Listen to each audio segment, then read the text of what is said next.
Hello my dear student, आइए हम लोग अगला टॉपिक कवर करते हैं न्यूक्लियस। और nucleus is a controller of cell. पूरी सेल पर इसका कंट्रोल होता है। It was discovered by Robert Brown in 1831।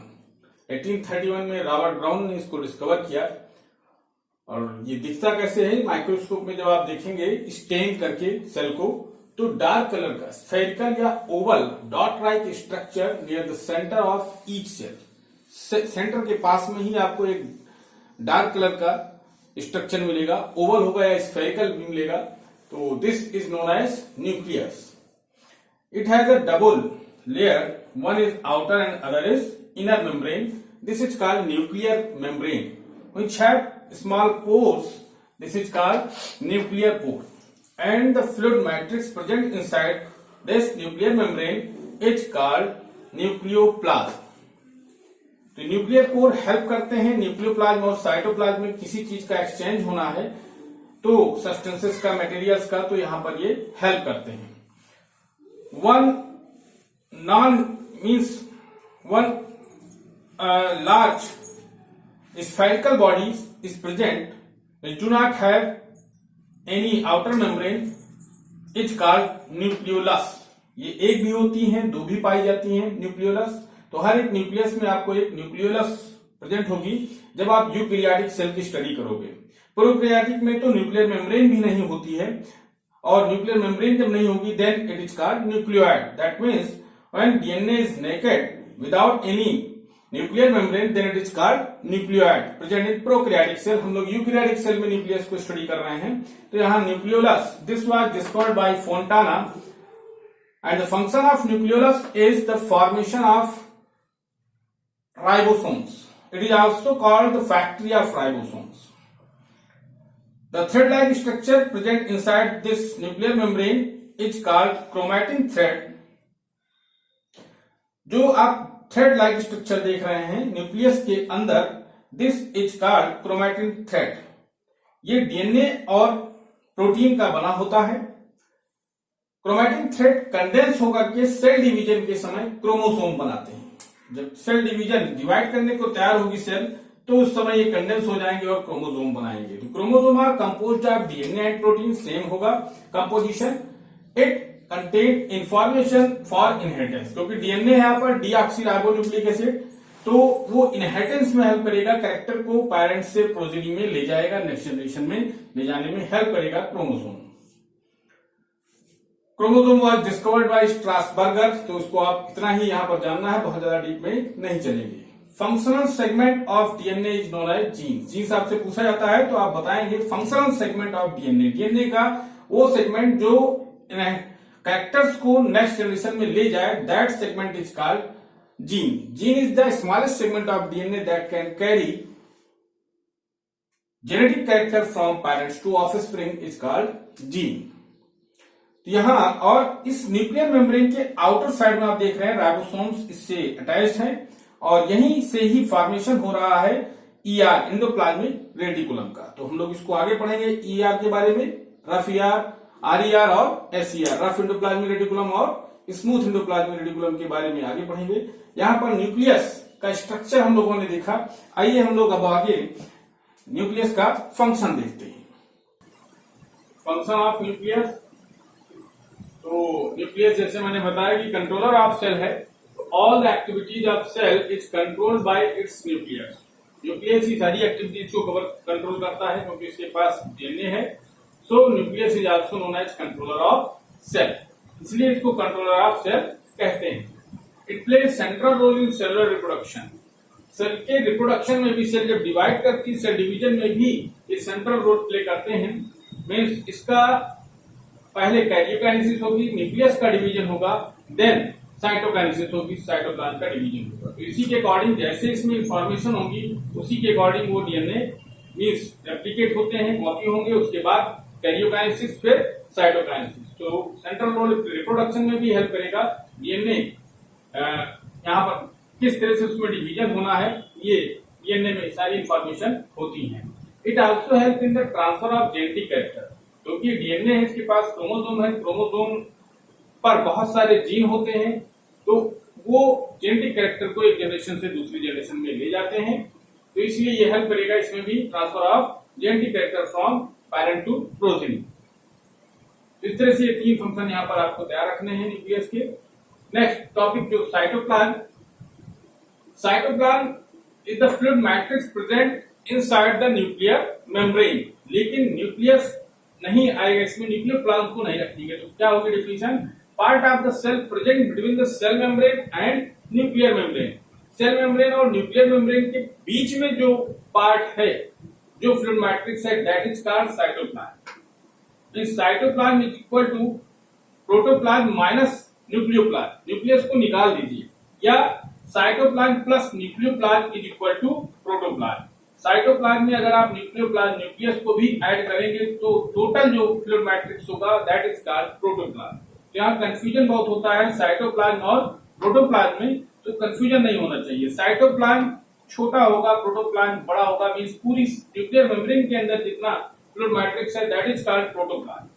पूरा जो होगा वो प्रोटोप्लाज्म, और उसके अंदर साइटोप्लाज्म प्लस न्यूक्लियस के अंदर जो है फ्लूइड मैट्रिक्स न्यूक्लियोप्लाज्म, उन दोनों को मिलाकर प्रोटोप्लाज्म कहते हैं। Protoplasm term given by Purkinje. Purkinje ने टर्म दिया था प्रोटोप्लाज्म 1839 में। It contains many cell organelles. Cytoplasm में बहुत सारे सेल ऑर्गेनेलीज होते हैं, एंजाइम होते हैं, हार्मोन्स होते हैं जो हेल्प करते हैं सेल की वाइटल एक्टिविटीज में। तो आइए एक करके सेल ऑर्गेनेलीज पहले देखते हैं। सेल ऑर्गेनेलीज हैं क्या? Membrane bound little structure. जो भी सेल के अंदर साइटोप्लाज्म में मेम्ब्रेन बाउंड छोटे छोटे स्ट्रक्चर्स पाए जा रहे हैं are known as cell organelle. इनको सेल ऑर्गेनेली कहेंगे। सेल ऑर्गेनेली में आपके सिलेबस में केवल endoplasmic reticulum, Golgi body, lysosome, mitochondria, plastid और वैक्यूल, बस इतना ही पढ़ना है। तो आइए हम लोग एक एक करके पढ़ते हैं। एंडोप्लाज्मिक रेटिकुलम के बारे में पहले पढ़ते। एंडोप्लाज्मिक रेटिकुलम जिसे शॉर्ट में हम लोग ER भी कहते हैं। It was discovered bye KR porter. इनके साथ और भी इनके सहयोगी साइंटिस्ट थे। तो KR पोर्टर मेन है यहाँ पर। KR पोर्टर ने इसे डिस्कवर किया। होती क्या है ER? ER is a large network of membrane bound tubes and seeds. लंबी लंबी ट्यूब्स हैं, उन्हीं का नेटवर्क है ये। सीड्स भी हैं, इसमें सिस्टर्नी, ट्यूब्यूल्स और वेजाइकल, ये 3 स्ट्रक्चर मिलते हैं। मींस ये लॉन्ग ट्यूब्यूलर स्ट्रक्चर होंगी, ट्यूब्यूल्स भी हैं यहाँ पर जो ब्रांच भी होंगी, और वेजाइकल सी स्फेरिकल स्ट्रक्चर होंगे, और क्लोज्ड पर एक मेम्ब्रेनस स्ट्रक्चर है ये। तो ये बनाते हैं एंडोप्लाज्मिक रेटिकुलम। जैसा कि आप स्ट्रक्चर में देख सकते हैं, इस तरह से क्लोज्ड ट्यूब्स हैं। और 2 टाइप्स की यहाँ पर एंडोप्लाज्मिक रेटिकुलम पाई जाती हैं। There are 2 types of endoplasmic reticulum, rough endoplasmic reticulum and smooth endoplasmic reticulum. Short में हम लोग RER और SER कहेंगे।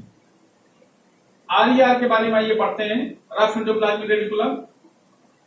रफ नाम ही बता रहा है, रफ मीन्स खुरदुरा, मीन्स इनकी सरफेस खुरदुरी होगी, रफ होगी, due to the presence of ribosome. It have ribosome attached to its surface, that's why it is called rough endoplasmic reticulum. Its surface looks rough under a microscope. It helps in protein synthesis because it has ribosome, and the main function of ribosome is protein synthesis. So it also helps in the protein synthesis. It forms supporting skeletal framework of the cell. Cell का ये अंदर का एक skeleton देगा, कंकाल देगा, means structure देगा, cell को एक शेप देगा। इंटरनल स्केलेटन का वर्क करता है, स्केलेटल फ्रेमवर्क का वर्क करता है ER। यहां आप देख सकते हैं RER, इसमें राइबोसोम्स अटैच्ड हैं इसकी सरफेस से, that's why surface look rough. This is ribosomes particle. Second, smooth endoplasmic reticulum SER, it looks smooth, इसकी सरफेस स्मूथ होगी अंडर अ माइक्रोस्कोप, जब आप माइक्रोस्कोप में देखेंगे, because it do not have ribosome on its surface, इसकी surface पर ribosomes absent. It helps in lipid synthesis, ये protein formation में हेल्प कर रही थी और ये लिपिड फॉर्मेशन में हेल्प करेगी, लिपिड सिंथेसाइज करेगी। इन द लीवर सेल की बात करें तो वहां पर भी SER जो प्रेजेंट होते हैं बहुत इंपॉर्टेंट रोल प्ले करते हैं detoxification of poison and drugs. Poison और ड्रग्स को डिटॉक्सिफाई करते हैं। जो भी केमिकल्स हम लोग इन्वायरमेंट से जो पेस्टिसाइड, इंसेक्टिसाइड्स ये सब यूज किए जा रहे हैं वेजिटेबल्स पर, या इन्वायरमेंटल पॉल्यूशन की वजह से जो भी ड्रग्स या पॉइजन हमारी बॉडी में जा रहे हैं उनको डिटॉक्सिफाई भी करती है SCR। तो बड़ा इंपॉर्टेंट रोल है यहाँ पर। और ER also serve as channels. दोनों ER यहाँ पर RER और SCR दोनों की बात करें तो ये चैनल की तरह वर्क करते हैं for the transport of material को ये अंदर अपने रख करके कहीं दूसरी जगह ले जाना है तो साइटोप्लाज्म के अंदर डिफरेंट रीजन में ये ट्रांसपोर्ट का भी वर्क करते हैं। तो इतना ER के बारे में है। आइए हम लोग आगे अगला जो टॉपिक है गोल्गी बॉडी उसको पढ़ते हैं। गोल्गी apparatus और Golgi body, it is also known as dictyosome in case of plant. It was first described by Camillo Golgi. It consists of system of membrane-bound vesicles.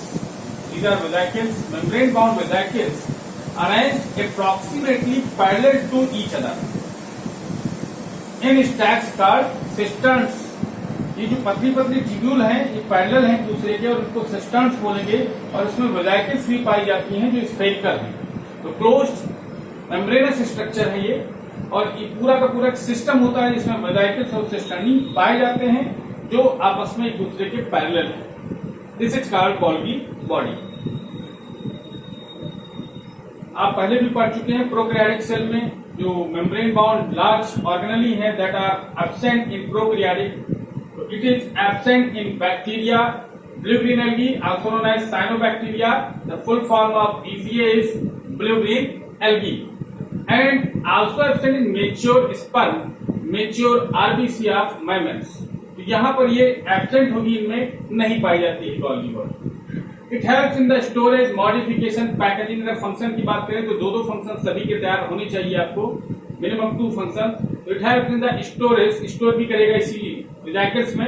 Modification means glycosylation. जैसे example अगर बात करें किसी molecule को modify करेगा, उसके original रूप से उसको मॉडिफाई कर देगा। जैसे जो इससे बनेंगी ER से जो भी प्रोडक्ट बन रहे हैं, जैसे SER से लिपिड और RER से प्रोटीन, तो उनको मॉडिफाई करेगा। ग्लाइकोसाइलेशन मींस कार्बोहाइड्रेट को ऐड करेगा प्रोटीन में, तब उसको ट्रांसफर मॉडिफाई करेगा। एंड पैकेजिंग भी करेगा, पैकेट में भर करके इसको ले जाएगा इसके टारगेट ऑर्गन तक, टारगेट ऑर्गेनली तक। Packaging of the product of वेजाइकल्स, जो भी यहाँ पर वेजाइकल्स में इन चीजों को स्टोरेज भी करता है, मॉडिफाई भी करेगा और पैकेजिंग करेगा। जो ER के प्रोडक्ट हैं, ER जो बना रही है या कोई हार्मोन, एंजाइम, इनको भी ये कैरी करेंगे। It also helps in the formation of lysosome. इनके ब्रेकडाउन पर जो ये वेजाइकल्स बन रही है, अगर इनमें एसिडिक एंजाइम फिल हो जाए, मींस हाइड्रोलिटिक एंजाइम अगर इसमें आ जाता है तो वो लाइसोसोम की तरह वर्क करने लगेगी। तो ये लाइसोसोम के फॉर्मेशन में भी हेल्प करता है Golgi body. It forms the acrosome which is found at the tip of sperm. ये एक्रोसोम बनाने में भी हेल्प करेगा। एक्रोसोम भी बनाता है गोल्गी बॉडी, जिसमें कुछ ऐसे एंजाइम होते हैं जो ओवम की लेयर को डिसॉल्व करते हैं। फर्टिलाइजेशन में हेल्प करने में हेल्प करेगा ये, फर्टिलाइजेशन में हेल्प करेगा एक्रोसोम। तो इस तरह से स्पर्म के हेड में भी ये गोल्गी बॉडी हेल्प करते हैं एक्रोसोम बनाने में। तो ये आप वहां रिप्रोडक्शन में पढ़ेंगे हायर क्लासेस में। तो गोल्गी बॉडी का स्ट्रक्चर ये है, इसमें आप देख रहे हैं इधर ट्रांसफेज है और इधर सिस फेस है। इसको भी समझ लीजिए। सिस फेस ये मींस कॉन्वेक्स है। इधर जो आपको दिख रहा है ऊपर इस तरह से बल्जिंग पार्ट बाहर की तरफ दिख रहा है, ये पार्ट न्यूक्लियस की तरफ होता है। मींस न्यूक्लियस से जस्ट सटा हुआ पार्ट होगा, इधर फॉर्मेशन होता रहेगा। ER न्यूक्लियस के बाद ER आपने डायग्राम में देखा है, और ER के टूटने पर गोल्गी बॉडी बनेगी। ER के जस्ट पास में ये फेस पाया जाएगा, सिस फेस या फॉर्मिंग फेस। यहाँ पर गोल्गी बॉडी लगातार बन रही है और जैसे जैसे मेच्योर होगी ये ब्रेक होंगी वेजाइकल्स के फॉर्म में, और इधर ट्रांस फेज या मेच्योरेशन फेज होगा जो इसका कॉन्केव पार्ट होगा। कॉन्वेक्स पार्ट सिस फेस बोलेंगे और कॉन्केव पार्ट फंसा हुआ पार्ट जो होगा that is called trans face. इतना आपको यहाँ पर समझना था। ये क्वेश्चन पूछे जाते हैं कंपटीशन। तो आगे आइए हम लोग अगले टॉपिक को कवर करते हैं। अगला टॉपिक इसके जस्ट बाद लाइसोसोम बन रहा है, किस तरह से लाइसोसोम यहाँ पर क्या है, लाइसोसोम के बारे में आइए पढ़ते हैं। Lysosome was discovered by de Duve ने इसको डिस्कवर किया। और लाइसोसोम है क्या? These are the membrane bound sites, ये बंद थैलियां हैं फिल्ड विद डाइजेस्टिव एंजाइम, जिसमें डाइजेस्टिव एंजाइम भरे हुए हैं। Digestive enzyme means hydrolytic enzyme जो ब्रेक कर दें, चाहे वो न्यूक्लिक एसिड है तो उसके लिए न्यूक्लियेज है, अगर प्रोटीन है तो प्रोटीएज एंजाइम होगा इसमें। तो इस तरह से कई सारे एंजाइम इसमें हैं जो प्रोटीन, लिपिड या कार्बोहाइड्रेट, न्यूक्लिक एसिड, इन सब को डाइजेस्ट करने के लिए इसमें एंजाइम प्रेजेंट होते हैं, एसिडिक मीडियम में प्रेजेंट होंगे।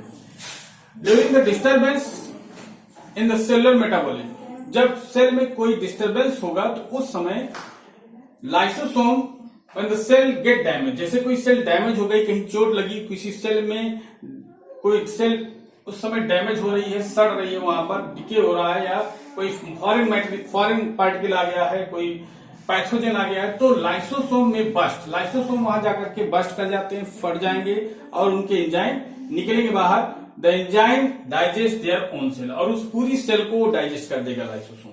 तो इस तरह से हमारी शरीर, हमारी बॉडी को ये बचाता भी है, इम्यून सिस्टम में ये वर्क करेगा, help in the immune system.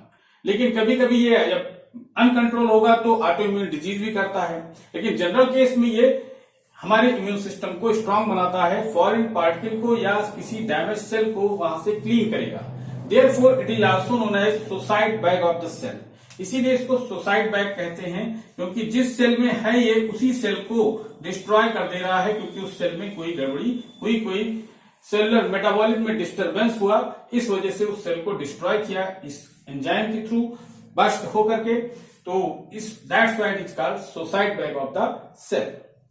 It help to keep the cell clean, ये सेल को साफ सुथरा, मीन्स उसमें कोई फॉरेन पार्टिकल आते हैं, by digesting any foreign material as well as worn out cell organelles, कोई भी सेल ऑर्गेनेल है उसमें अगर कोई प्रॉब्लम आई है, नहीं काम कर रही है, डिस्ट्रॉय हो रही है, तो उनको लाइसोसोम वहां से हटाएंगे, क्लीन करेंगे, मीन्स बस्ट होकर के उसको डाइजेस्ट कर देंगे।